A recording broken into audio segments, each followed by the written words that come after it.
This is a Glass Box Media podcast. You will fail.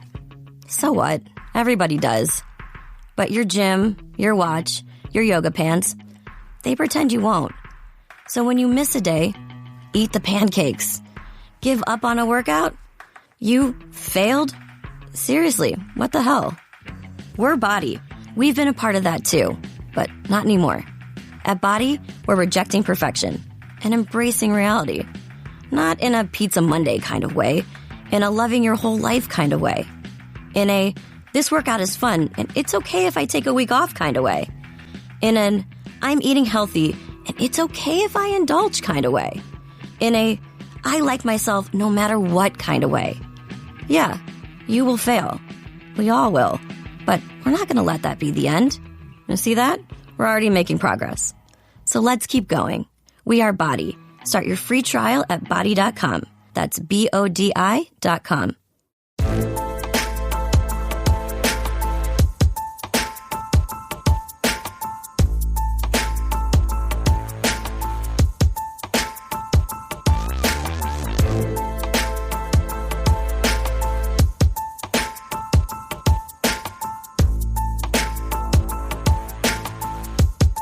Everybody, welcome to another episode of My Worst Date. I'm Cassie. I'm Keegan. And I'm Christina. Hey. I feel like you're really perfecting that, like, NPR.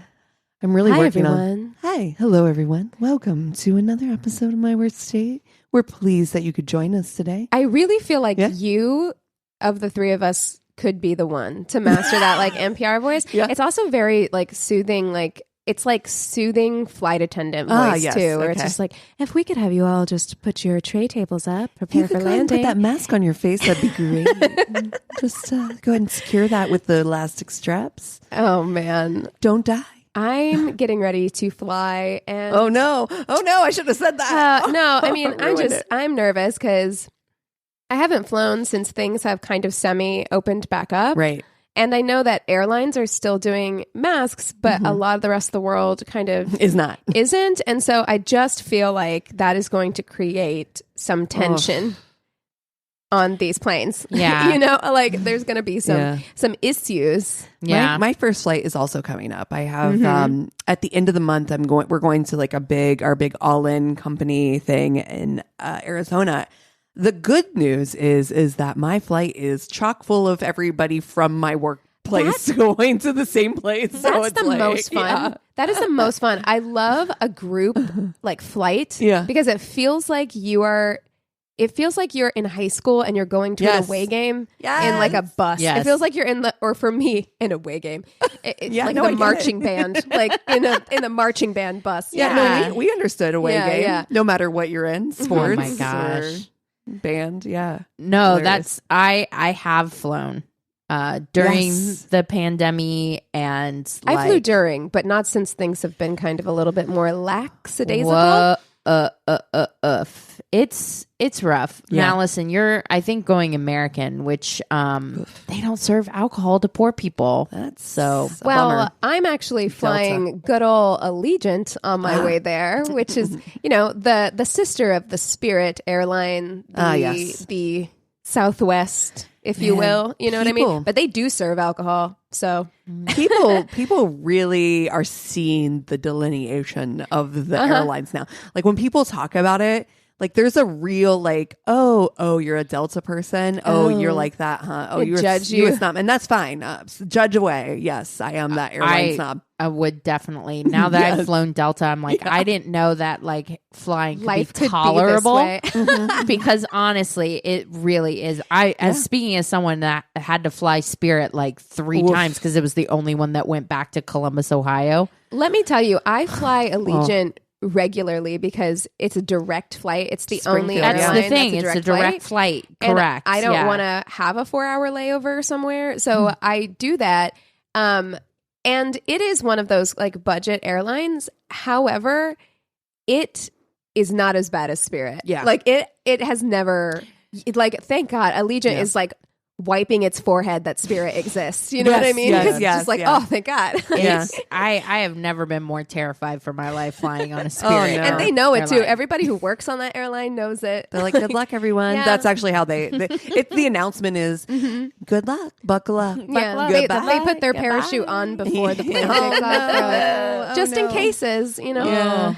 Yeah. Well, I actually found an article that I thought would be really interesting for us to talk about concerning dating. It's a Boston Globe article, and the title is "The College Gender Gap Has Transformed the Dating World." Interesting. Okay. So basically, like in the last 20 years, there's become this huge demographic shift on college campuses where it's to the point where it's 60% women Wow. and 40% men. Men. Like, it's like blown up. Right. And I think graduates are like even more disparaged. even bigger. Yeah. Yes. Because we just did an episode about male flight. Which is that phenomenon where, like, when women get into something, men leave. Like, traditionally or historically, like, cheerleading was a male sport, right? And then, like, women went into it and all the men fled, you know? Ooh, and interesting. Tell me more. yeah, it's a very interesting, like, topic, but it goes into, like, colleges as well, where it's just, like, because the majority of veterinarians are also women now. Wow. And they found that, like, for every, like, one woman who applied for veterinary school, it would deter men up to, like, 1.7%. Isn't that? Yeah. So then women just wow. end up dominating the space. Right. And just Wow. leave.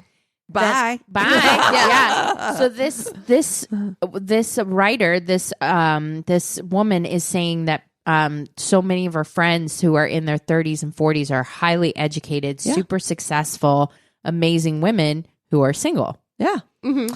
Yeah. And, you know, are going on these like terrible dates and that She's sort not of thing. putting up with that and shit no more. she is postulating that a lot of it is that they are not finding people on their education level in order to date. Well, Because she's noticing too that like nowadays, like women are not seeking, they're seeking equal partnerships. Yes, that's right. yeah. So- Yes, exactly. Yeah, that's so- what I was and they're going to not- say. There's not enough to go around. There's only, it's Oh, wow. 60-40. Yeah, So- exactly. Like that's a common thing that you see all the time on social media of women talking about like, yeah, we're more choosy. Like a lot more of us are single because a lot of times that'll be said in kind of like a denigrating fashion. Like they'll be like, "Oh, you're all out here single. You're talking a big game, but you're all out here single." And they're like, "Yeah, I'm fine with that. because Thank we you." want to be because we don't actually need you Yeah, to we like don't need you to open a bank account Yeah. anymore. Yes. We can actually have our own credit Yes. cards and I stuff. can own my own anything. Exactly. I can so do we what I can want. be more discerning. It's like Right. you guys want to hold up your grandparents' relationships and be like, "Grandma stayed with grandpa for 57 years," and I'm like, "Yeah, Sorry, she Grandma. had no options." Right. Like, you know, not to shame anybody's grandpa, but it's like it Yeah. wasn't necessarily because they had like the greatest romance of all time. Yeah. You know? Like, No, That's I think about my Gigi and Poppy. My Gigi was college educated. My Poppy was a laborer, and not that there's anything wrong with either of those things. They're not, but that kind of mismatch, I don't see it anymore. Yeah. You know what I mean? It feels rare. like people are sticking in their education and economic brackets for the most education part. and or economic because they're not always equal. I mean, like That's I didn't right. finish college. Yeah, you know, neither did I. and I do fine for myself. So like, but it is that it's just like, yeah, I think that that's very true. I think that also just women are More discerning. more now. discerning now. Like Yeah. they're pickier. yeah, Well, I think yeah. that's funny too. Okay, so to that point, just again on this pure speculation journey that we're taking with no like factual evidence, but do you find, I mean, because there's been lots of like talk about like, okay, an educated man might date an quote unquote, Right. unquote, right? College Like, educated, college specifically. educated Yeah. man might date a woman who might not be quote unquote college educated, but you rarely will find The other way. Yeah, the other way around. Do you think that's just a power dynamic? Do you think that that's like women don't necessarily? I don't know. Well, you also have to be asking, do men want to date someone who's better educated, right. quote unquote, better educated, right? has a higher education or makes more money than them? Because a lot of times those are the most miserable relationships. Like, there was a celebrity that was just talking about it. Oh, Fran Drescher was like, yeah, I've been single. She's like, you know, I've dated a bunch of people that resented me for my success, and I got fucking tired of it. I got tired of, like, you know, I'm having successful, to defend your success, or it's having exhausting. to play down your success because you don't want to be intimidating to the person that you're dating. Like, so yeah, I mean, I don't think it's entirely on women either. Like, I think I know a lot of women who would be the breadwinners in their relationships without issue. No, totally. That's the power dynamic in our relationship with my husband. I mean, except for that very long period of time in which he held us down. Yeah. But I mean, when I've had jobs and currently even still, like, I have been the primary source of income. Anthony would love to be a stay-at-home cat dad. Love it. Chris like, he is waiting. He's like, when will your podcast take off so that I can quit my job? Like, it's just like he all wants I've ever to. wanted. I have to be honest. I would not be okay with my partner. Oh, like that. You and have that's trauma. on me. Right. I have past trauma, but I need someone that's equal hustle. I don't care what it is, but hustle is something. You've also, you played parent to a relationship, and that's not equal footing. Yeah. There, in any state, I think the difference being is that we do know that our partners would and could, and, you know. Yeah. I think that I would say both that your Tony and Chris would probably be bored to tears. They say they talk a big fucking 100%. game, but they'd be like, "Can we manage you guys? Well, can what we would book flights happen for you? Can we help out?" Like, Anthony wouldn't not be doing stuff. I mean, would he clean? Would I come home to a spotless house every day? Yeah. Yes, I would. He would spend every day cleaning, but then also he would be spending every day going on auditions. He'd be spending every day like trying to find, that's what I mean. Living a different like, dream. It's like a hustle is fine, but right. I if you myself come home and they're eating potato chips and playing video games every single day. Napping after I worked a double brunch shift. Yeah, no, I'm Like, what did you do? And the today? dog has not been out. Yeah. Oh That's no. cool. Yeah. No, so I'm not. I know for me, a lot of that is past trauma, but no, I think a lot of women have that. I think that that's probably part of it too. Is like you change your expectations based on your past experience, For sure, and I think right? a lot of women fear that. Like, you know, if they're like, if I don't get with someone who's as ambitious as me, it's going to end up being this thing again. Yeah, you know? And I think that that's. Oh my God, there was that popular TikTok a while back too, where that woman was like dressing down this guy. It only showed the woman, but she's like, why would I be fucking attracted to you? Like, I have to parent you? Like, how is that attractive at all? My God, do you know? I saw that. Yes. Oh my God. She gives him the fifth. Oh my God. This is her. I think it's her husband too. Oh, Yes. God damn. I don't know if they're still together because she was at the end of her rope with this man. I was like, well, What is the perspective? I need to be in on this video. Was it like somebody was filming her? Was it in public? It was like at their kitchen table or something, and it was like her phone was set up or something. She turned it on, I think, to record, but I don't think you didn't see really anything. guy. Yeah, she just turned it on, so you got the audio and the fire and stuff, and she was like literally like dressing him down as if like she had to parent him like one of the children. She's like, why would I want to have sex with you? Why would I want to? The filth. Why would I be attracted to you at all? And God. I felt that in every fiber of my being because it is true. Like for me, like that switch goes off when I have to like parent somebody or that kind of thing. It literally turns the switch off for me. I'm not interested in you Washington at all. No, like I also think that a lot of women are just, well, a lot of people, and I think that this has been statistically proven as well, although maybe don't quote me on that. But a lot of people are choosing to be single. Like, and it's because they're just like, I don't feel the need way to. better than being in a bad relationship. Yeah. I think a lot of people just don't like, I think that we have this notion that people are always seeking to be in relationships. And I'm like, that's right. I think some people don't want that. Like they just don't want it, you know? That's a good FMK right there. It's some notoriously single. Oh, hell yeah. Oh, hell yeah. Because it is awesome. Like, I loved my 2 years of being single. I really liked it. And I only gave it up because I found somebody that I thought would be a giving good it up for. partner. Yeah. That's right. You know? Yeah. Worth giving it up for, because honestly, you can be absolutely successful, I like myself, you know. happy. Oh my God, totally. Yeah. I'll be fine. Yeah. I gotta be honest with you. I mean, like, if anything ever happened, you know, in my relationship or with Chris or anything like that, like, I'd be hard pressed to want to date anybody else. I think a lot of people feel that way. Like, that's a sentiment that I see a lot. They're like, look, you know, God forbid anything happened to my husband. Like, I'm not getting with another man.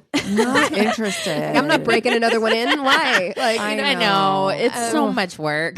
Yeah. And, you know, I enjoy my own company. I'm fine. Well, I really feel like I'm fine. Normalize the HEA not always being with someone else, or like starting a family Be or your whatever. own HEA.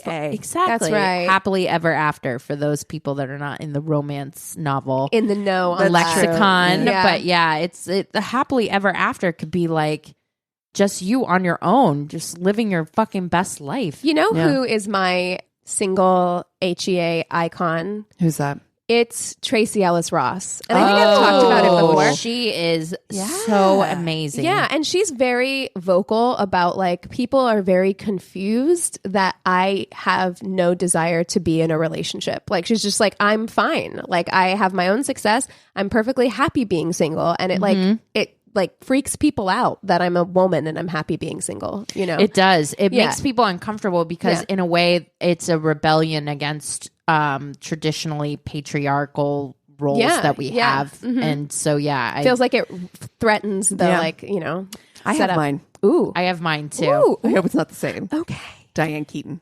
Chelsea Handler. Okay. All right. She's not married, but she is I found out she's in a relationship with Joe Coy. That's right. And they're I actually really love that. They're happily. So cute. So cute. So cute. I mean, I think it still counts because I don't think she's ever been married or anything. No, and she's been pretty vocal about being single, enjoying being single, being child free and happy with it. Yeah. So I'm going to stick with her, even though I did not know she was dating. She Joe did Coy reach now. out. She did just recently talk about how happy she was in her relationship and like how like it's just her life has changed. But that's the thing. I mean, this is a woman. I didn't know it was Joe Coy though. Yeah, it's. I dig that. Very cute. They did a TikTok together where they were like, they did that thing where like, who's the most this or that, and they like pointed at each other, and they were so like. That's cute. Sweet to each other. Ooh, I love that. It was very cute. I can see that working out. Yeah. But okay, so Diane Keaton, who's I mean, like she's iconic. happy. Oh yeah. Bless up. Tracee Ellis Ross and Chelsea Handler. Okay. Wow. Ooh, I gotta marry. I know what I'm gonna do. Okay. I'm gonna marry Tracee Ellis Ross. She is sweet. She's funny. She's driven. Bitch. She's badass. Her wardrobe. Do you know how many things she has? A hair curl line. Yeah, I actually this is from her hair care line. Pattern. There hair. you go. Not sponsored, but yes, please don't. The number of things that I have pinned, like outfits of hers to like pin boards that I have. Like, I love that she takes risks with fashion. Like, she's been very like vocal about like anti-ageism as well, where she's like, I can wear what I want, like I can do what I want. I love it. Okay, I love it. So I'm gonna marry her. I would have married Chelsea, but I think sometimes she's so biting and sarcastic that I think I would hurt my feelings. I know. I'm like, I'm about to hurt my feelings. I'm like about to get my feelings hurt, but I'm gonna fuck her. Yeah. Fun. She is fun. I love her. Like, I love her viewpoints on a lot of different things, and I feel like we can just get high together and just like fucking sit by her home. We can go skiing or snowboarding together. She's constantly topless skiing. So oh man, wow. There you go. I want her with me. I break my neck. I want her with me at a bar when a creepy dude tries to handle me. Oh, because that's the energy right there. She would just read that man to filth. Yeah. Oh, that or like from Freaks and Geeks, Phillips. Busy Phillips. Busy Phillips. Like either of those two. Like, I want those two to be one of them beside me if somebody comes up to me that I don't want near me at a bar. Like, that's the energy energy I need. That person will walk away with their tail between their legs for sure. And then I feel bad saying kill because I don't feel like Diane kill anymore. I want to do friends. No, I want to do kill sometimes. Sometimes. But in this specific instance, I do think that Diane Keaton and I would be friends. Yeah, I want to go to coffee with Diane Keaton. I want Diane Keaton to give me life advice. Oh, yeah. Because I bet you Diane Keaton could get my life right. I feel like one coffee with Diane Keaton and my life is turned around. And I didn't even know my life was wrong. Yeah, and I'm like, oh, well, all right. Okay, got it turned around. Yeah. I'm going to go buy an oversized white button-up and change my whole life, you know? And a nice scarf. Good scarf and a hat. God, for the hats alone, I almost want to marry her. The hat collection, immaculate. You know that closet is mostly hats. Yeah, and I love a good hat. Yeah. I love a good hat. Mm-hmm. I, however, I think that I'm going to do the same thing. I'm going to marry Tracee Ellis Ross. It makes the most sense for me. Mm-hmm. Yeah. Would we rule the world? Yeah. Yeah, we would. Of course we would. Everybody would want to be around you guys. Oh my God. You know what I mean? The energy. Good. Yeah. The energy, good. Yeah. Yeah. And I used to work for a company and we were in like a marketing meeting and they were talking about like social media and they were saying how Tracee Ellis Ross does her own social media, which is like usually you have like someone managing your social media. Yeah. And they're like, that's why she's so popular because it feels so authentic. Because it is authentic. Yeah. Yep. And that's what it's about. Plus your mother-in-law is Diana. I mean, the one and only. Yeah. You know, so I mean, that's pretty fucking special. I love it. Right there. I'm in. I'm going to also fuck Chelsea Handler. Yeah. I mean, it's the right move. I do also just want to be friends with Diane Keaton. Yeah. Like I don't want to one and done it. Like I want her to be around. I want her in my atmosphere. I want to sit by be like my aunt. Yes. Yeah. I want to sit by the fire. Maternal. She's my rich Auntie Supreme. Like that's what she is. It's just like she's going to show up at Thanksgiving. Yep. And she's going to pour you like several glasses of red wine and then she's going to sit on a pillow by the fire with you and give you advice. She's going to reach across and touch your arm and give you the best advice. Just hand on the knee and be like, honey, you can do better. Yes. Have you considered? She believes in you. Yeah. Diane Keaton believes in you. She is probably the only person in the world that I could get into an MLM with. Like she would convince me. If she had a colt, you'd be like, I'd be maybe. like, fine. All right. Well, I mean, it just makes sense to sell Lululemon or not Lululemon, LuLaRoe.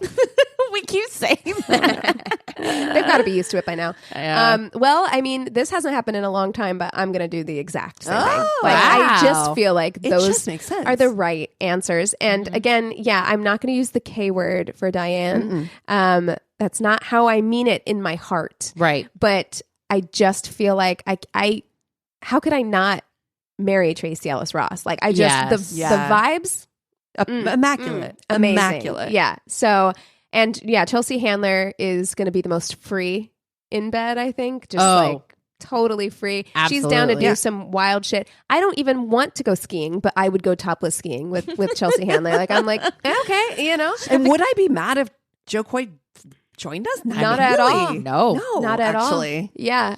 I'd be okay with that. Very, very. So, and I feel like they would be the couple that would be fine with like a just a one night stand sort of situation as a couple, and then they'll put on their hotel robes and wave at you from the door. Yeah, I bet she has a soft robe. Yeah, she looks like she definitely owns a very. She looks like she very appreciates a soft robe. Yeah, certainly. Yeah, and maybe like those fuzzy slippers, you know what I mean? But not like the ones that get all matted and stuff. No, like they're just like the the ones that like crossover, like you know what I mean? They're like animal fur. Or not real animal. No, like stuffed animals. Yeah. Like a stuffed animal on your foot, basically. Yeah, that kind of thing. Wow, Nice. that didn't explain it at all. Anyway. Well, I do have to let you guys know, and let our listeners know, and you probably already know because you clicked on this, but this is actually episode 200. Jeez. Whoa! Wow! Oh my God! 200. Oh my God! So congratulations to We us. should have did like a cake or something. I Yeah, know. for real. Honestly. Wow. And also, we should also let everyone know that we have a live show coming up. We can finally announce that. Yep. We have a live show coming up. We are back, baby. We are going to be performing, closing out the first night of the Outlier Podcast Festival in Austin, Texas at 8:30 p.m. on March 5th. So if you're interested in that, you can go to our website, myworstatePodcast.com, go to our event page, and you should be able to buy tickets there. Yeah. We'd love to see you in Austin. It's our first time.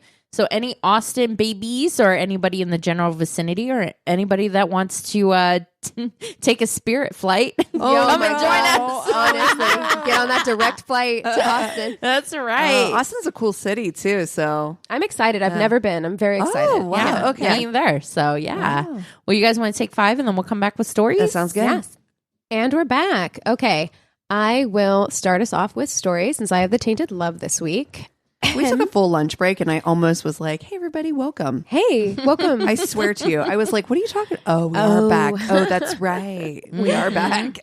It's funny because we literally just talked about stories too. Just not with it. It's fine. Okay, here we go. I usually make the guy come to me or meet halfway on the first date. But this guy suggested this really cool bar by him that I wanted to check out. I drove almost an hour to meet him. We had texted for a couple days prior to meeting, and he seemed like a decent guy. When I got to the bar, I saw him right away and approached him to introduce myself. Once I approached him, I was shocked by the first thing he said to me. It wasn't, "Hi, I'm so-and-so," or "Hi, nice to meet you," or "Thanks for driving all this way." It was, "How's your asshole?" Excuse me, what? Oh, coming in hot. First thing you say So hot. to meet someone. Wow. Okay. Wow. That is going to be my new opening line for everything. You're now. going to go home tonight and be like, Eric, How's your asshole? Very thoughtful of you to ask. Yeah. Wow. I didn't know what to say, so I just sat down to continue our date and hoped it would get better. Oh, no. Immediately after sitting down to order food, he took his menu and hit me on the face with it. Excuse me, what is wrong with you? I don't know. Pushed my menu forward to hit my face. What the? And Are they kept grabbing both me. 17 years old? What's Because I'm happening? like, wait, this is... Like bopped her on the face with the menu. No. You're like, and then hits her with her own menu. Yeah. I yelled at him. This is the funniest part. I yelled at him to stop. Then he also did the Three Stooges thing where he said I had something on my shirt. And then when I looked down, flicked me in the face. Okay, I'm fucking out of here. What is he What doing? are you doing, sir? Literally, why? No. Oh my God. Get the fuck out of Like here. this was his strategy. Like this was his dating strategy. It was like, I'm going to go in there. And he is the same guy who's like, I just don't understand why you never get a second date. I'm so funny. I'm such a nice guy. I'm such a nice guy. It's not my fault. She has no sense of humor. Oh. Sorry, I made it too real. I knew there was no way I could get through the night with him. I looked at my phone and noticed my dad texted me. I lied to the guy and said that my dad needed me to call him real quick, so I needed to step outside and would be right back. Oh, no. I walked outside, blocked the guy's number and dating profile, went to my car, and drove an hour back home. Yep. I was only with him for 5 minutes. I've had so many bad dates, but this was the worst. Wow. How bad do you have to be that like 5 minutes you're like, actually, I'm ghosting. I'm driving an hour back home. That is a lot, though, In to 5 happen within 5 minutes. That's a lot. Yeah. I feel like it is what you see too much. with like two like kindergartners on the playground. Oh. Do you know, like that's the energy. It's a real picky energy. Pull your ponytail energy. Honey, like, yeah. We said this earlier. I'm not looking to be your mother. Yeah. Yeah. It's not cute. I don't know No, what you think not this is. cute. It's not cute. Not cute. All right. So mine is advice, please. I got this from Reddit and it says, so I was talking to this guy I work with for about a month. Before we actually started talking, we'd never actually said anything to each other. I actually ended up matching with him on Tinder apps. Anyway, we had really good conversation and I was really into how everything was going. He's a resident and I'm a nurse, so our hours are both kind of like all over the place. Yep. More so his than mine. Anyways, when we finally decided to get together, it was great. He went out of his way to make reservations and plan everything, and I couldn't believe how incredible everything ended up going.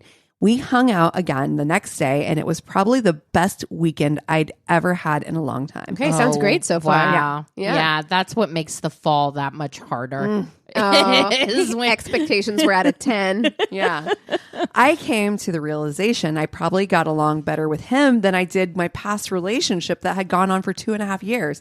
Anyway, the next weeks happened and everything was going great. I should add that we are both in our mid-20s and work in a hospital, so appearances kind of matter a lot. Okay. Anyways, I accidentally left a hickey. Accidentally. I'm sure you're probably wondering how that happens, but it did. After profusely apologizing, things seemed to be fine. However, it happened again. I didn't even realize we had what you would call a, quote, stern conversation. And again, I apologized profusely. I thought everything was fine after that. The next week we hung out and talked, but it felt like something was off. I had no idea what it was. I thought maybe I was just overthinking because I'm a girl and because I have a tendency to do that a lot. Anyways, Sunday night, I finally couldn't take it anymore. After him telling me his feelings hadn't changed, he finally told me that he didn't see us as a couple because of the disagreement we had over the hickey number 2. Seriously? Am I crazy for thinking that this is only one thing that could have led him to not seeing himself in a relationship with me? After everything had gone so well, this hit me hard, like really hard. I miss talking to him. I've been upset and moping all week. After confiding to a couple people, I spoke to one of my coworkers at a different job and asked what she thought I should do. She advised me to wait until this upcoming Monday and reach out to him, start with a hi, how was your week, and wait and see from there. I know I messed up, but I really miss talking to you, and I was wondering if you'd be willing to start over. This sounded like a good idea to me at the time until I again overthought it and talked to my mom. The last thing I want to do is to come off desperate and obsessive. If I say this to him, do it, you think that's what I'd be doing? Help, please. I miss talking to him. I need to move on. I know I need to move on, but what if there's any chance that this could turn into something? There's not. I mean, and here's the thing. Like, I gotta say the guy was like, I'm not okay with this. And she crossed a boundary doing it twice. And I was going to say the same thing as well. Like, I mean, I understand the heat of the moment and everything, but also like, you kind of know, like if this is something that they've expressed to you that like they're not okay with it, they're not okay with it, happen. Then you have to keep those things front of mind when you're in that situation, you know? So, not saying that there was malice behind what she did at all, but I also understand him being like, I feel like a boundary was crossed. Yeah. You know, and I'm uncomfortable. I've said it once and now I've had to say it twice. And now I can see as like somebody, you know, if somebody had done that to me, it crossed my boundaries, not once, but twice. Yeah. Then I'm going to say like, no, I'm not interested anymore. I just think that they're at two different maturity levels. And I don't mean that to say necessarily one's immature. I mean that to say that they're in different places in their life. I think that that's saying for him, yes, a boundary has crossed, but he's also in a place where I think that he's like, I'm looking for this and I'm not looking to go to work with hickeys. I am a resident. I think he's looking at the seriousness of his. Yeah, it's his job. He wants to present himself a certain way. Like I think that that's completely understandable. And also the other part of it is if it was something he could get past and he really felt like the connection was really, really there, he would do it. Right. Like, you know what I mean? Like he would make it happen. Yeah. Like, yeah. But he obviously doesn't think the connection is there as strongly. And to me, so you just got to move on. It's more than just the hickeys. It's also like it's also that like you know, there's not enough to make up for that. Yeah, right. You know, so right. Yeah, I mean, he's probably looking at that like a bit like a red flag, I guess. Yeah, or even he was like, man, I'm not really into this, and then that happened. Yeah, for other people, maybe that would have been worth another conversation if he was really, really like, okay, you're hitting every other checkpoint for me. And like, this is the only thing I'm having a problem with. He might have been willing to have another conversation about it. But the fact that he doesn't want to have another conversation about it really tells me that he's not that into you. Yeah, you can't push it. And just, it's okay. Just, yeah. I know it's hard, but just move on. Makes me think of the guy that looked like Alan Tudyk. I was like really determined. into him. Determined. And he wasn't that into me. When it's non-reciprocal, I mean, it happens. And it was weird too, because it felt like, I know, but at the end of the day, like, I can't guess what his motives or his thoughts were. Or where his headspace is. Exactly. Yeah, and you don't know everything about what's going on in their mind. Maybe they're not over their ex. You don't know. Exactly. Could be anything. Okay, I got a good one for you guys. He says, I had finally been seeing this girl for a few weeks, and it was finally the night in capitals. She's doing a full body scrub. Sex was on the horizon. We're making out on the couch with her straddling me, still fully clothed. I lean forward and whisper, do you want to go to bed? She nods enthusiastically.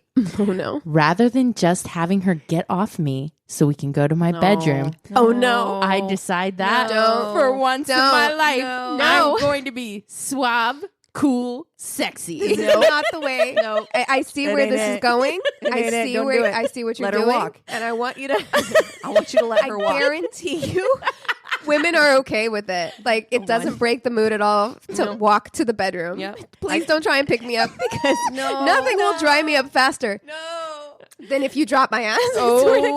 I grab her legs and lift her up with me as I stand, continuing to make out with her as I literally carry her to bed. She's super into it, and I feel like a god. Oh, no. And then I bang her head against the door. Literally, I fall down the stairs because I can't see. There is a problem, however. I can't see. Oh, no. I start moving vaguely in the direction of the bedroom, going mostly off memory. Oh, no. Listen, men are bad at directions. If you're going to do this, like, you got a test run at home. Get yourself a blindfold. Make sure you know what you're doing. You can't just feel your way. You have got someone's life in your hands. Oh, no. Her life is in your hands. Okay, so I miss aim slightly, however, and accidentally bump into my bike, which was leaning against the wall next to my room, sending it falling down to the ground with a crash. Oh, no. My date yelps and goes, put me down. But I say, it's fine, and continue making out with her because I'm being cool, suave, and sexy. No. I feel like you're not. I feel like this isn't. It's going to take a turn. Bumping into the bike has at least told me where I am, since I knew it was right next to the door of my bedroom. Unbeknownst to me, the bike had actually rolled forward when it fell, so that the front tire and handlebars are now lying directly in the doorway. I take another step, trip on the handlebars, and fall hard, slamming my knee into the rim of the bike and basically throwing my date onto the ground. Oh, no. I actually came down with so much weight and force that I destroyed the rim of the bike and badly injured my knee. Oh, my God. Shit. My date was shockingly understanding about the whole thing, and we did manage to salvage the night. For weeks after, whenever someone asked me how I hurt my knee, I said I fell on my bike. No one ever thought to clarify. Don't you mean off your bike? Fell on his bike. The visual of that just makes me good. sexy, And I cool. I love when people write like that, where you know exactly what they were thinking in the moment. Because I'm like, we've all been there. We've all like overshot, right? Yes. Like you've been like, this is gonna be fine. It's not. It's not gonna be fine. And women are fine with walking. Like, it's really fine. It really is. Honestly, being an Amazonian height has left me out of being picked up a lot of times. But I also think it's a rule of thumb for me. Whenever I feel like I am looking super sexy and cool, you're probably looking your least super sexy and cool. I had to come to terms with cringe. I have like hard. I have like a collective trail of How about shame when people receipts. send you the like day after videos? No. Where you're like drunk and you thought you looked good. Yep. I feel like we need to make a pact, like here or now, like a code word, like It's not cutting it. It's not doing it. Not feeling it. It's not. That ain't it. No, No, you can't do a visible thumbs down. Then everyone knows. The whole place knows. The problem no, is, you're not as good of a dancer as you think you are. The problem ma'am. is when one of us is in that state, usually all of us are in that state. So we all think we look good together. Yes. We are You're like, queen, look at her go. And then you look at the footage the next day and you're like, I look like that girl from Bob's Burgers dancing. Yeah. 100%. Yes. It's all just like sprinklers all day, sprinkler dancing. Listen. Ooh-wee. Well, should we take one more break before we get into the Tainted Love? Yes, let's do it.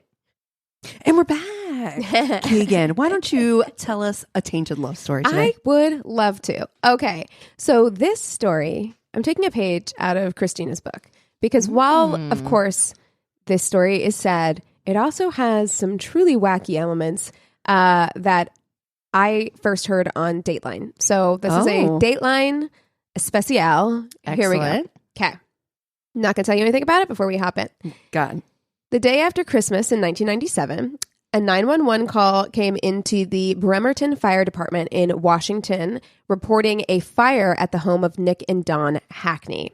So Nick was a fairly well-known where they lived in Bainbridge Island, which is in Washington State. And he was fairly well known as a young youth pastor at the Evangelical Christ Community Church. He did it. So Nick was out of the house hunting at the time, but the blaze was subdued, and then the officers were able to enter the home, and they found the badly burned body of his 28-year-old wife, Dawn, laying dead in bed. So religion had always been really important to Dawn. She grew up in a religious household, and her mother, Diana, says that she was baptized at the age of 4, and she spent a lot of her time like memorizing Bible verses to quote back at her parents. It was kind of like her fun little party trick that she did. She was also her fun little party trick. At like 5. She's like, let me tell you. She's like, Psalm 3. Yeah, exactly. She was also really smart and high achieving. At the age of 12, she represented Washington State at the National Spelling Bee in Washington, D.C., and graduated high school as the valedictorian. So not long after high school, Dawn met Nick, and faith and devotion to God seemed to be equally as important to both of them, and it drew the two of them together. And they got married in April of 1990 when Dawn was just 19 or 20 years old, so pretty young. Soon, Nick got a job as the youth pastor at Christ Community Church, while Dawn was the family breadwinner working as a loan officer at a credit union.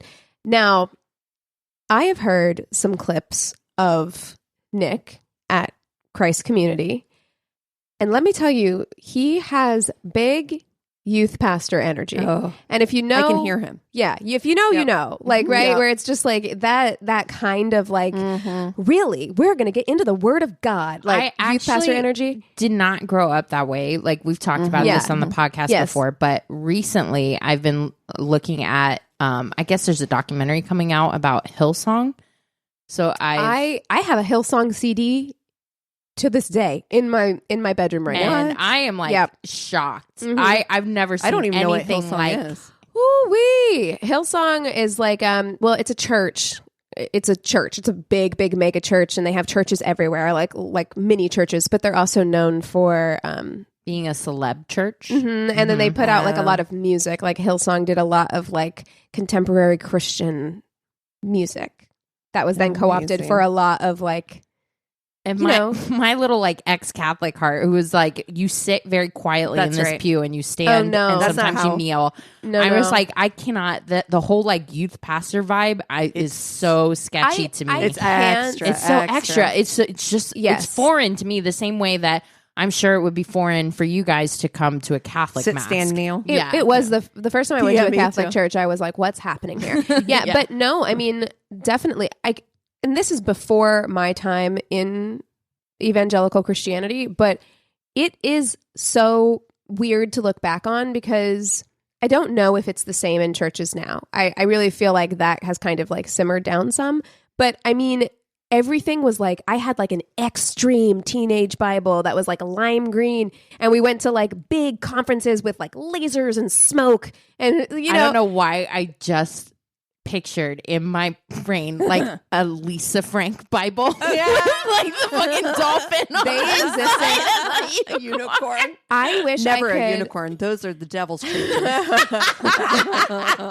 I wish I could find my, you know what? I bet it is in my mom's attic, which, side note, my mom called me to tell me that she found my notes from school. So I can't wait for those. But I bet it's in my mom's attic because it also had lots of little like asides, like "Did you knows?" And it was all very supposed to be very hip and very, very cool, and was not. Spoiler alert. and that's youth pastor energy. Like they are trying to be super cool. So cool. Yeah, we're gonna set your hearts on fire for God. We're raising up an entire group of young people who are excited to worship the Lord. You know, that's the vibe. That came from deep within my soul. I felt that, dude. I actually don't know that you don't have a fire for Christ right now inside of you. But I mean, with all that said, he was a good speaker. He was charismatic and enthusiastic, and it really resonated with members of the congregation. It would seem, however, that for all of his Bible learning, old Nicky wasn't too good at recognizing the sin of pride because he talked all the time. He spoke about his belief that he was one of God's chosen people. We gotta get this guy. And he would tell a story all the time about being sick as a child and God healing him, and the burden he carried, just being so special to God, was just such a burden for Nick. I don't understand people. Why? So it's okay to just be a person. It's the whole thing of like, and I'm sorry, you're if you're fine. Like, I mean, as somebody also who grew up very much in the church, that goes against everything that is taught in the Bible, which is that God loves all of his children. But they definitely make a point. There is something very specific about evangelical people who feel that they're so special. They're the ones, they're chosen, they're this. Literally. And then they hate people who are gay. They hate people worldly people. Is what literally that was a thing at one of the Amish? That was a thing at one of the conventions that I used to frequent. Acquire the Fire, they don't exist anymore for some sketchy reasons. But that was a thing. There was a whole movement called Not of This World, and they had a whole symbol, and I still see it on the back of cars in LA. So I mean, like, that was a point of pride. It was just like, you want to be in the world, not of the world. That was a huge thing, you know, and it made you special, and everyone else who was of the world was like, they didn't get it, you know. They were not raised by Terry Gunn, that's for sure. I'm like, you're not special. I'm like, nope, I am not. You're right, I'm not special. And neither are any of you. So there. Yeah. So despite how insufferable all of that sounds to me, Nick was really well liked. The couple was described as very happy together, though as Nick's role in the church grew, Dawn was often relegated to the sidelines. She took on the role of the silent and supportive pastor's wife, which I feel like is a very... Yeah. Again, if you know, you know, like there's just that type of, they expect that. So even though she's like the breadwinner at home, she's the submissive housewife who takes care of whatever he needs. Whatever God's will. Yes. Yeah. Christina has entered into a parallel universe. She's like, I don't like this timeline. I want out. Eject. I want to go to the one where it's Berenstein Bears. Thank you. Thank you very much. She's like, tech support. So Christ Community attracted a lot of young couples and families. This was, not your grandma's church, right? I feel like this was the birth of that kind of like Hillsongy movement, that like new evangelical movement, right? It had a much younger vibe. They sang a lot of modern Christian songs instead of hymns, and it generally just seemed more easygoing than a lot of the churches that existed at the time. But as the years passed, things began to change, and some members of the congregation began to feel like the church was dominating the lives of its members. The church began to branch out from mainstream Christianity and set themselves apart and become more insular. So they were very much like, your family is here at the church. It was very like, everything you need is here at the church with your church family. Let's see. Reminds me of Xenon. Oh, yeah. The Fish House was what it was called when I was a kid. But there's tons of things like that, though, all over the country where like you start with a religion and you get the right person in charge, and they're like, let's Twin flames. turn it into a cult. Yeah. Ooh, So the church began to preach super spirituality. So think spirituality meets supernatural. So you've got like supernatural, but this is goodness. Super spirituality, right? Super spiritual, with a focus on digging out demons and a deep belief in prophecy. Ooh. Digging out demons. Digging them out. Getting in there. Where are you digging on these, sir? Because is this why that guy asked, "How's your asshole?" Are there any demons in there lurking? So initially, there were 2 pastors at Christ Community. Founding pastor Bob Smith. Christ Community sounds like a cult. Christ Community Church, which there's a million Christ Community churches. I feel like that's the name you put on your church when you can't think of another name. Like you're like First, Second, or Third Baptist or whatever. Yeah, First Community Church. So there was the founding pastor, Bob Smith, who seems to be your standard church pastor. He's like a regular old, likable guy by most accounts, pretty laid back. Then you had Pastor Robert Biley. So Pastor Rob was a biblical scholar and a self-proclaimed apostle whose sermons lasted hours and generally involved a lot of tears, speaking in tongues, raised hands, etc. Well, God can't hear you if you don't raise your hands. Yeah. They're like little antennae. Gotta get closer. You gotta get that antennae. Get that stretch on. Get the signal out. Slowly but surely, Pastor Robert began to push out Pastor Bob as head pastor of the church. So Bob was in charge at first, and then Pastor Rob was like, step aside, please. Rob and Bob. Yeah, Rob and Bob. So Bob just doesn't have that Shazam. Yeah, He doesn't have the R. The old razzle dazzle. Exactly.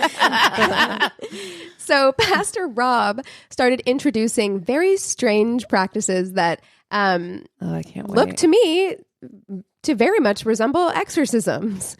So he, Pastor Bob, and youth pastor Nick would take members of the congregation into a special room where they would scream at them and pray over them in an attempt to cast out the demons, right?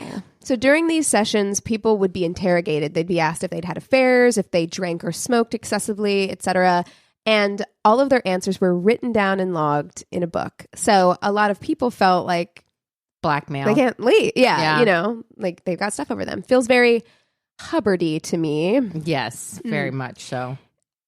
So they very much preyed on these people's devotion and spirituality, right? You have people in a very vulnerable position, and as someone who was very much into the like evangelical style of worship and style of Christianity growing up, it is so much easier than you think, like to start slipping down into this slope. You're putting, when a cornerstone of your belief is blind faith. Yes.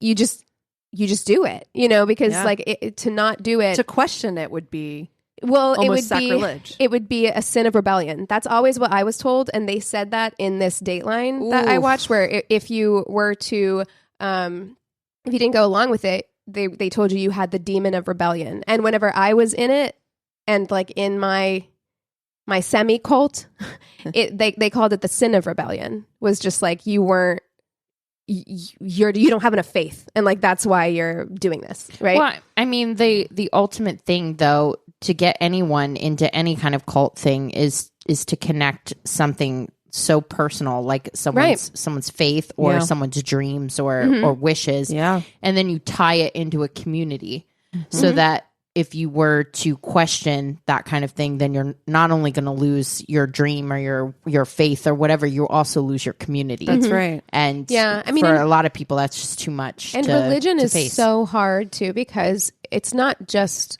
your community or your religion, it's your salvation. Like it's literally like your eternal soul. So you really feel like you are going to burn in hell for all of eternity if you don't act right. And these are the people who are supposed to be your instruction manual on like what to do, right? Like, so I get it, So God, like it's so wild. scary. Insidious. Yeah, it is insidious. Yeah, I mean, it can just, and this is not meant to be an attack on anyone's religion, like at all. That's not what I'm trying to do. It's there just are plenty that do not- right, exactly. and do, you know what I mean? It's just the easy bad to actors. manipulate when you already have it, you know, set up this way, and Exactly. and people who want to do you harm know that, and like that's kind of why they're doing it, you know.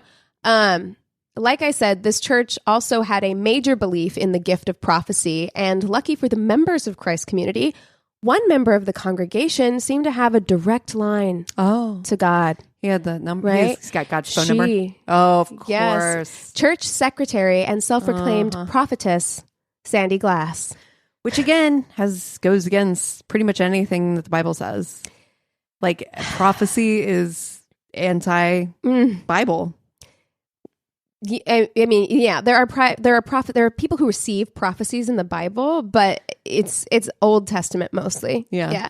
So Sandra told the congregation that she'd been speaking directly to God for years. Sweet. That he had told her that she would have a baby early, but that her child would be okay. And lo and behold, it came to pass. God had also told her that she needed a new car, so she bought one, and it was a good car. So. Oh, well then. So there you go. You know, God doesn't have better things to do than like be like CarMax for Sandy Glass. Yeah, make sure she gets a good Prius, right? A good deal on a fucking Honda Accord. She heard a commercial while she was singing. God, is that you? Bob sells cars. You know, like it's some bullshit commercial. She's like, Pastor Bob? Yes, buy a car from Pastor Bob. She said that the angel Gabriel had visited her on a number of occasions. And that was a big, big deal because Gabriel only appeared like twice in the Bible, right? He appeared to Mary and gave her the prophecy that she was going to have the Son of God, right? So they were like, wow, like he's only appeared a couple times and one of them is to Sandy Glass. Right? Amazing. The Virgin Mary and Sandy Glass. Mm-hmm. Yeah. So she's like, I would be soups happy to share my divine connection with the members of this church. For a fee. I'm sure. I think it was more just a power and control thing because like she told the members of the congregation that a devastating earthquake would hit Seattle, and they listened. Like each family spent thousands of dollars to stockpile food and provisions for this disaster, which as yet has not come to pass. In the fall of 1997, Sandy shared another prophecy, but this time she shared it with just one person, and that was Nick Hackney. So she tells Nick that his wife Dawn is going to die, and when she does, she, Sandy, and Nick are destined to be together. Oh, gross. What a prophecy, right? And oh, no. Yeah. And according to Sandy, upon hearing the prophecy, I remember this story now. Nick replied, I knew it. Oh, no. Yeah. Oh, yeah. See, that's what the Lord wants. I feel like adultery is mentioned in the Bible, maybe like once or twice. This isn't adultery. It's her. It's God's plan. It's God's plan. Yeah. She just dies. It's God's will. Okay. Okay. This is different, Christina. God. Yes. God. So literally. Sorry. That's funny. So Nick began hinting to members of the congregation that his life was about to experience big change, and no one was to be alarmed because it was all part of God's plan. First of all, his life. Already alarmed. You're like... My alarm bells are going off. Yeah, you're right like, now. feels like a red flag. So by the fall of 1997, cracks began to become apparent in the Hackney marriage. Dawn felt lonely. She was trying to be a good and obedient wife. Yeah, but he's got to disconnect himself early because he knows she's about to die. Yeah, look, you can't blame him. He's got to prepare his heart. Yeah, This. What fucking audacity. Honestly. Wait, I need to time out. Yeah, here. you're like... Because you came at me... Like personally. Like you were like doing something over on the side, kind of like listening, but then you... eyes straight to me said the audacity. Like I personally I'm just saying like this bitch Dawn is like fucking holding down the fucking household, holding down them bills, and this motherfucker has the audacity to make up something like God's talking to him just because he wants to get his dick wet for Sandy Glass. I don't like that. You hold on. You are about to get so much angrier throughout this. Okay, so first of all, this next paragraph, just hold on. So she was trying to be a good and obedient wife, and she felt like she was supposed to be. Like, she's like, I'm going to be a godly wife, right? But Nick was wrapped up entirely in his work at the church.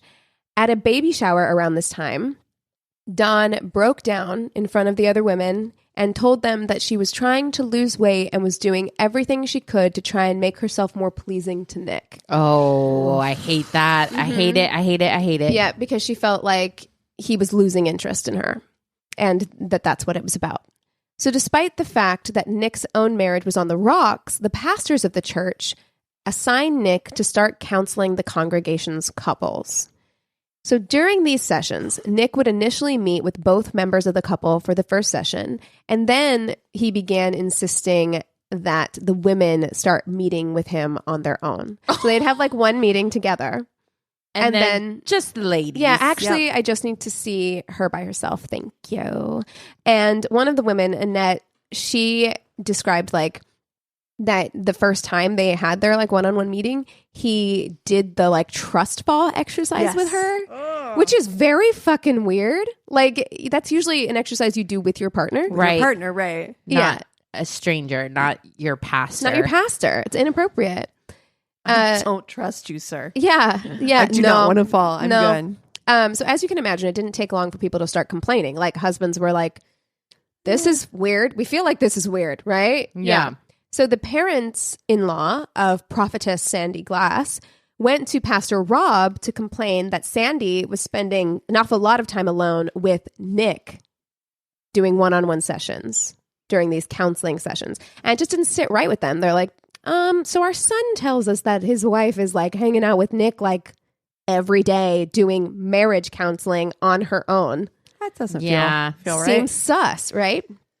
By the way, the youth pastor. Yeah, the youth pastor. It's so weird. Who's like in his like mid to late 20s. Like, the youth pastor. Strange. It's strange.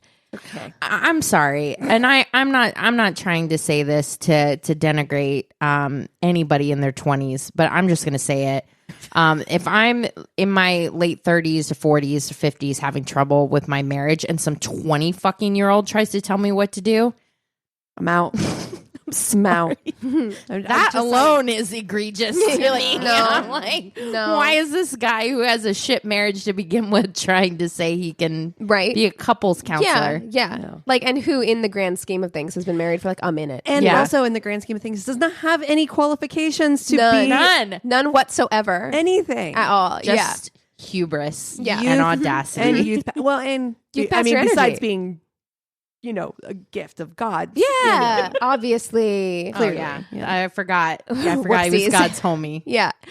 So I'm going back to, I told you guys this. I'm going back to the old Greeks.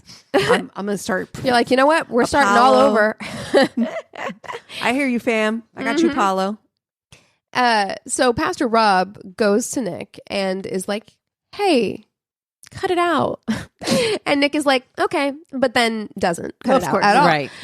Meanwhile, Sandy's prophecies to Nick start getting more and more specific. So she tells him that God has given her a date. Oh, hallelujah, right? Okay. So he told her that she and Nick would be together sometime after December 18th, 1997, because that is when something would befall Dawn, right?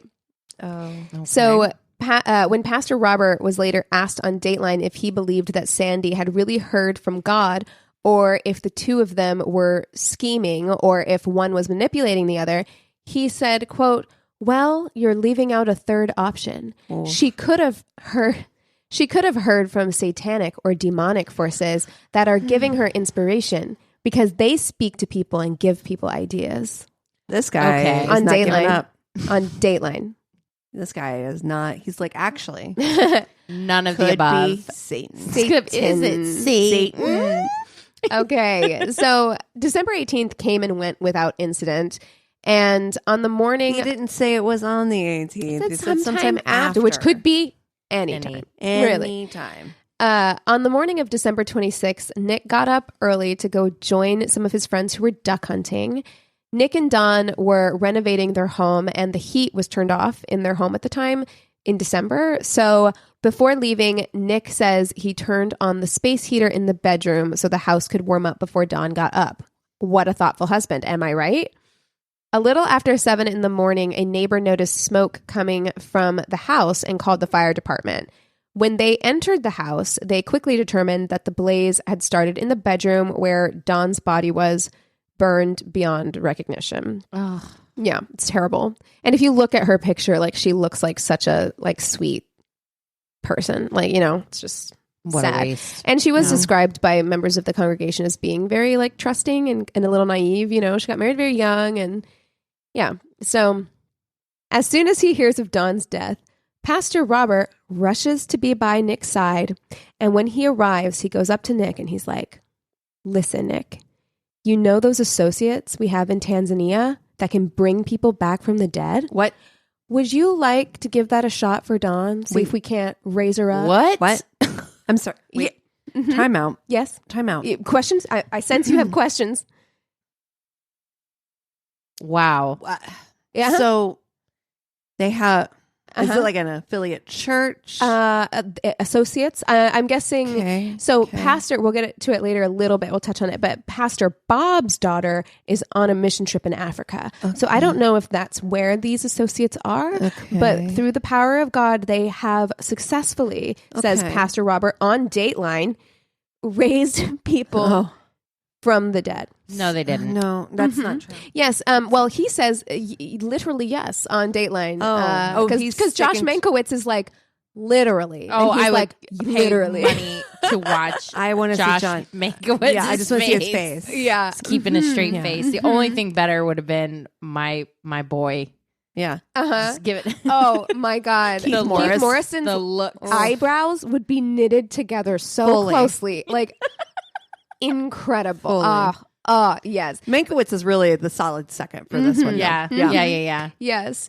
But yeah, I mean, Pastor Rob says this like it's a completely normal thing to be saying on national, international television. Yeah, bringing people back from the dead. Yeah. Totally happens all the time. Yes. But Nick hears this, hey, would you like us to try raising Dawn from the dead? And he's like, no, thanks, I'm good. And that makes Pastor Rob be like, suspicious. He's that's the thing. He's that's like, the thing. You had an option to bring Yeah. your wife back from the dead. I told you I'd Also, try. If you're Nick, just say yes. Yeah, That's fine. sure. Well, I mean, yes, I do. Let's try it. Yeah. Because then I'm also like, if she does come back from the dead, I'm like, oh, okay. Well, no, Sandra Glass, you a mess, bitch. Oh no. that would get me all twisted. She coming up. for you, honey. So people in the congregation noticed that Nick took his wife's death really well. But instead of all of us being like, that's fucking weird, that guy's soups chill about the fact that his wife just died terribly, they were like, wow, that just speaks to what a faithful man of God he is to be able to go through something so terrible and be so at peace with it all. Christina, I have a real quick question. Did my audio pick up my eye roll? Yeah. Pretty much. It's very loud. Yeah. Yes. Sorry. Just making sure. Yeah, I mean, but that's the thing is once you see things through a certain lens, it's you can bend anything to make sense within that True. worldview. Yeah. So detectives called him in for questioning and they asked him if he killed his wife. And he was like, no. He said that he believed that the wrapping paper from their Christmas gifts had caught fire on the space heater, and that's what killed them. Why He's was like, the I turn the space heater on and it's in the middle of all these crumpled up papers. Yeah, puts the corner kindling. of one just right in. with a match stuck to it. Let me just tape this match down I don't to. know what happened. I just turned on the space heater. That's weird. So less than a month later, Dawn's death was ruled an accident. For the people who had heard Nick say that something big was going to happen in the coming months, instead of being suspicious, again, that his wife had died so soon after he had made that proclamation. He's right. Exactly. They took it as proof that his prophecy was legitimate, and they were impressed that his connection Not with a God... prophecy when you fucking make it happen. I profess that I'm about ready to take a delicious swig of this big gulp that I brought with me. Oh my Prophet! God. Oh my God. That's not how it works. I'm just saying. So they were impressed that his connection with God had been so strong that he could see this tragic thing coming. So one member of the church congregation who had been going to these solo marriage counseling sessions with Nick was a woman named Annette, who I mentioned earlier, who did the trust fall exercise. She did not like that trust fall exercise. I remember. I love the name Annette. Annette gives me real skeptical vibes. Yeah. It's like, Annette ain't fucking around. Annette is I not know here an for Annette, it. and that is exactly Me too. her. Me too. She's like, no. She's Annette very Bening intelligent and gives just that like, energy too. Yeah. Yeah, that face was like, no. I'm not buying it. Well, unfortunately, this Annette felt really sorry for Nick. Oh, no. And she also, you know, he was a pastor in her church. She admired him. She was like, this is someone I can look up to, who's guided me along my spiritual path, right? So she wanted to help him. So she offered to help him sort out the insurance and other paperwork in the aftermath of Dawn's death. About 3 weeks after Dawn's death, Annette and Nick are alone together when he asked her, "What would you do if I took you upstairs and ravaged you?" Sir. Yo. Sir. Annette did that. Annette was like, "Sir." Sir. Ravage. Yeah. What is this, a romance novel? And I'm married, motherfucker. Yeah. Yeah. No, So also, are they in the house where his I don't know. She didn't specify where they were. wife burned up? That's kind of the vibe I got, was that they had to be in his house or in the church. I don't assuming think they were church. in her house. Oh, I just got skeeved out by that. So she was taken aback by this, and she told Nick that wasn't appropriate, at which time he let it go. Annette was uncomfortable by the situation, but just thought that maybe it had something to do with his grieving process, like maybe it's just grieving in a really weird way or whatever. So she let it go. But then a week after that, Nick approached Annette and told her that he'd received a prophecy from God that God wanted them to have sex. And I thought Sandra had already told him that the prophecy was that they were to be together. Oh. So when Annette objected to this, he told her that she was making excuses not to take a risk on a real form of Christian love when someone needs it the most. Okay. Gross. So he basically told her that a real form of Christian love. God, that is very it's triggering. very, it's so manipulative. It's like so manipulative. Woof. And so he basically told her, providing me with the physical comfort I'm no longer getting from my wife would be in service of God. Right? Like, you're providing me with comfort and Meanwhile, Christian love. Sandra's sitting here filing her nails like, excuse me? So Annette was confused. You know, this was at odds with everything that she'd been brought up to believe in. But on the other hand, this church had driven into her that you don't question your pastors and you don't question God's prophecies. So in the end, she agrees to meet Nick in a hotel room. So after this, Nick begins to do the same thing with many other women in the congregation, convincing them that it is God's will that they offer him comfort in the form of sex during this difficult time immediately following his wife's death. And like everybody in the church got chlamydia. It was really weird. Really weird. All so at the same weird. time. Yeah. So he even began emailing Pastor Bob's 19-year-old daughter, who was on a mission trip to Africa, telling her how much he was in love with her. Wow. 19 years old. And the youth pastor of your church. Yeah, I mean, he was probably her youth pastor. Yeah. Would be my guess, yeah. So none of these other women knew about each other. This man had a hold on these women. Like, once when Annette said that she could not meet Nick because she had her daughter with her, he instructed her to give the child cold medicine to put her to sleep and then come have sex with him. And she did it. Fucking awful. And she did it. And she admits to doing it on Dateline, which I'm like, I'm burying that deep down and never tell it anybody ever. We actually, when I was a summer camp counselor, I think you guys knew that for like several years. Yeah. One year we had a camp counselor that we're like, man, your kids are really well behaved. They go like lights out, they're out, and then they're out all night. You don't have to like blah blah blah. Like, we found out that she was dosing them with cough medicine. Oh my God. Oh my God. Yeah. And they were like Holy 8 years old. That's not cool. no. That is so not cool. Dude. Bananas. Did anybody find out? Like the parents? As far as I know, I don't know. I was 16 at the time, which also, why is Not even her anyone own kids. I'm sorry. Her kids that she was in charge of at the camp. Yes. Yes. Oh. As a counselor. Yeah, she had a cabin full of 8-year-olds. That's so she even was worse. lining people up and giving them fucking cough medicine to make them go to sleep. She's like, I need to party, so y'all need to go to bed Pretty much. right now. Wow. Oh, that's awful. Yeah. Okay. Also, like the oldest person at a stayover summer camp should probably not be 21 years old. No. That was the person in charge. That was the big boss Your person. frontal lobe is not fully developed yet. A You should not be in 21-year-old charge of dude. like 50 people. No. And we wonder why all these scary movies take place in the camp. Yeah, because irresponsible. Anyways. Just 20-year-olds. God damn. Jesus. Okay, so speaking of things that I feel like would be very difficult to admit on camera, after the death of his wife, Nick reached out to his mother-in-law, Dawn's mother, Diana, for comfort. No. She is on the Dateline. No. Stop it. No. His mother-in-law? No. Uh-huh. No. Dawn's mother, No. Diana. He slept with her.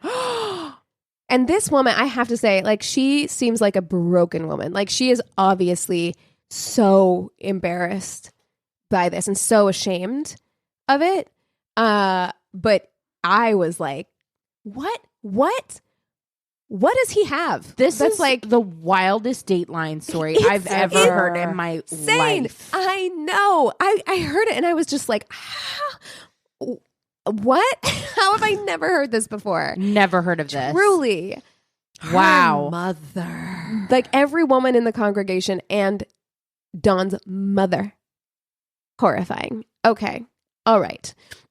So several of the church's couples had separated or divorced after their counseling sessions with Nick, including Sandy Glass, who is now single. In late 1998, Nick begins to break things off with the many, many women he is now carrying on affairs with, including Annette, who at this point is experiencing a deep depression as a result of the relationship. Her husband, who is sitting right next to her during this Dateline, Craig, is like, yeah, at that time, I didn't know what was wrong with her. I thought it had to do with Dawn's death and like that had shook her really badly. But he says, like, if we had had a gun in the house, I would have been worried. Like that's how depressed she was about this affair that she was engaging in kind of against her will, you know, like she was making the decision, but it was coerced. Being coerced. Yeah, Yeah, yeah. exactly. Yeah. And also, too, power dynamic. Mm-hmm. Yep. Yeah. So he ends these relationships so that he can pursue one of the women solely, Nicole Matheson, a woman whose husband had left not long after their counseling sessions with Nick. Annette had been keeping this whole thing a secret from her husband, and she did so for years. Over those years, she learned that Nick had been having an affair with Sandy the whole time that he'd been sleeping with her. And as you can imagine, this filled her with even more shame. Like, he wasn't just doing this to her, he was doing this to, like, everybody. And obviously that told her, like, this wasn't God's plan. He hadn't, God hadn't chosen her to comfort Nick. Right. He was getting that all over the place. So she became bitter towards Nick and resentful of the church. And noticing this change in his wife, Annette and Craig argued. And when he tried to defend Nick to Annette, she exploded and was just like, he's not who you think you are, right? And he was like, is this because you think he's sleeping with Sandy? And she's like, it's not just that. He's And sleeping how. with me. Yep, exactly. Yeah. Oh, So this was in 2001, 3 years after Dawn's death. By this time, Christ Community had split into two churches. Pastor Rob had his own, and Nick and Pastor Bob were leading the other. After learning of Nick's affairs with the women of the church, Craig went to Pastor Bob to give him this information. He was like, this guy should not be leading a church. That's bananas. So when Sandy Glass heard that she was about to be outed to Pastor Bob, she walked her happy ass over to the police station and gave a statement. In it, she said that she and Nick had been having an affair while Nick was still married to Dawn, and during their affair, they had both talked about killing their spouses so that they could be together. She told the police that they were buying rings, they were looking at property, etc. Sandy split up with her husband Jimmy and then gave Nick the prophecy that his wife would die on December 18th, right? When that date came and went, she says Nick called her crying, heartbroken, crying that my wife didn't die, crying, heartbroken that God had not kept his word. Wow. Okay. So during that phone call, Sandy has another prophecy during the call. Great timing. Oh, right? that's good. Yeah. Oof. So she tells Nick that God has spoken to her and told her to tell him, he told her to tell him that Nick's hands are no longer tied, which he took as permission to fulfill God's prophecy himself. He was like, my hands are no longer tied. I'm free, like to do it myself. Wow. Right? Oh, Jesus. So a little over a week later, after Dawn's body was found, Sandy says that Nick called her to tell her it's done. He told Sandy that on the morning of December 26th, he laid awake in bed next to his wife and heard the Lord tell him, quote, take the land, which is a phrase taken from the Old Testament that the members of Christ Community Church had repurposed as kind of a slang term for go for what you want, go after what you want, right? Wow. So he drugged his wife with Benadryl and suffocated her with a plastic bag before setting up the house to go up in flames. At the time of Dawn's death, the coroner did find an unusually high level of Benadryl in her system and no smoke in her lungs, but that was somehow not suspicious enough to ask just a couple more questions. You know what I mean? Like no smoke, in her lungs. What? My guy. Dude. Well, also, did this happen like in a smaller town? Because I've seen a lot of stuff about like the medical examiner's office and the coroner's office, and basically like sometimes Small, like, it's volunteer not, practically. not even like a doctor. Yeah, you know what I mean? It is smaller. Right. I don't know why I did, but I looked up the population of this place, and it was like it's like 25,000 people. Yeah, so smaller city. Yeah. Mm-hmm. After his wife's memorial service, he takes Sandy aside. So after the memorial service, he takes Sandy aside and lets her know that they needed to cool it for a while. Just put it on the back burner just for a little while, you know, just till things die down. Right. He's like, now I'm single, so we'll just put a pause on this. Yeah. Right? In September of 2001, Nick was finally arrested for the murder of Dawn. Sandy, who cut a deal with the prosecution in exchange for her testimony, was the star witness. 5 years to the day of Dawn's death, December 26, 2002, Nick Hackney was convicted of killing his wife. Jesus. He now gives TED Talks from prison. What? To talk about the composting program he started from behind bars. Ted. His moniker on the inside is the Worm Dude. The Worm Dude. That's appropriate for a lot of reasons. But I'm like, do not give this man a platform. Like I just feel like if you have ever used your words to basically start a cult, you shouldn't be allowed to talk on a public forum anymore. Right. You I should take away your microphone. Yep. Like that's not Yeah. cool. He is scheduled for release in May of 2027. How? Ooh. Yep. How? He murdered someone. Yeah. Thought about it too. So Premeditated murder. Yep. How long did he get? it was 2002, and then he'll be released in 2027. So 25 years. 25 years.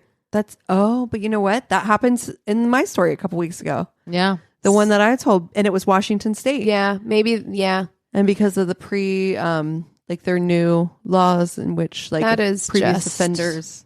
Oof. I mean, and I don't think he had any like previous record or anything like that, but he's My dude obviously like such a manipulative asshole. Like for him, the amount of damage that he did, I feel like to these women, To a community. to the whole community, definitely, and betrayed the trust of an entire community. Dude, he's gonna be still kind of young, right?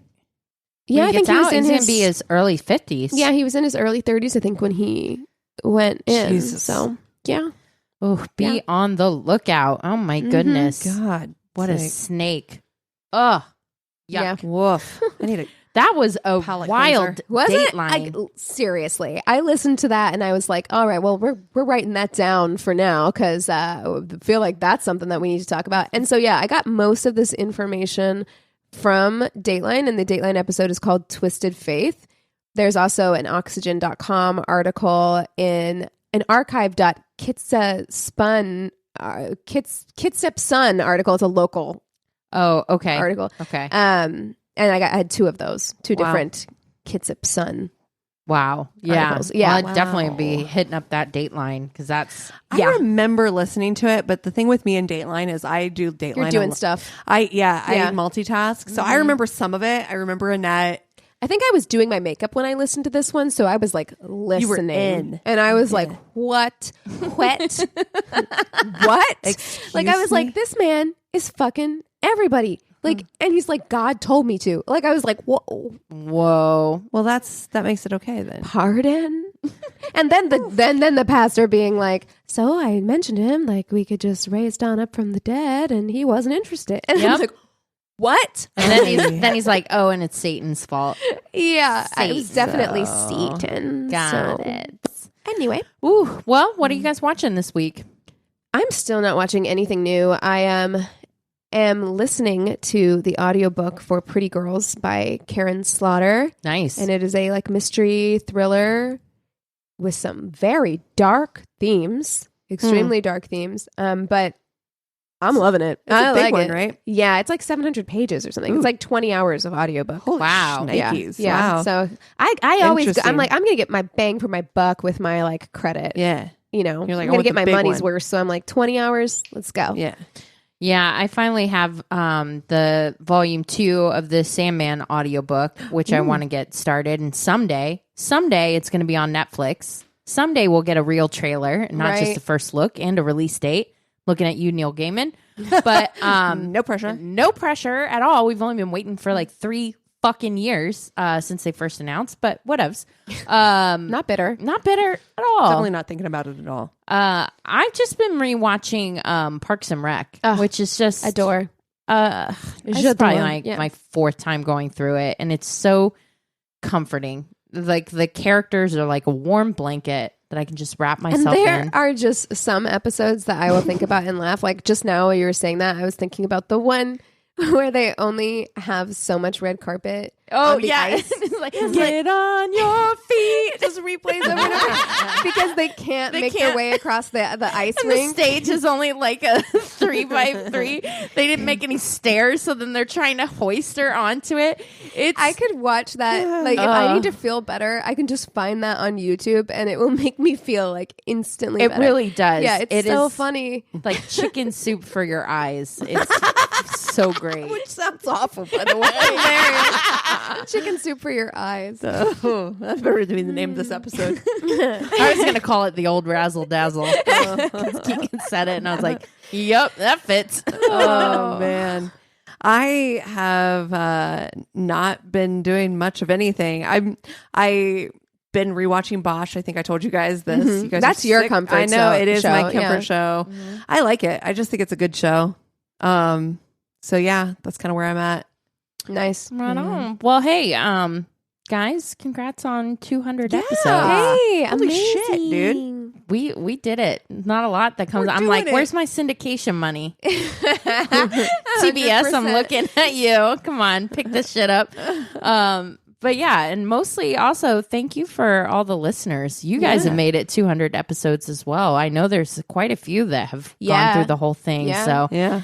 Congratulations. it's really moving and emotional to get to go through this whole journey with you. So Yeah. we love you. And yeah, if you have stories, if you want to just reach out and say hello, if you want to buy tickets to our live show or any kind of merch, go to our one-stop shop of a website. It's myworstatepodcast.com. And we love you so much. Cheers. This is a Glass Box Media Podcast.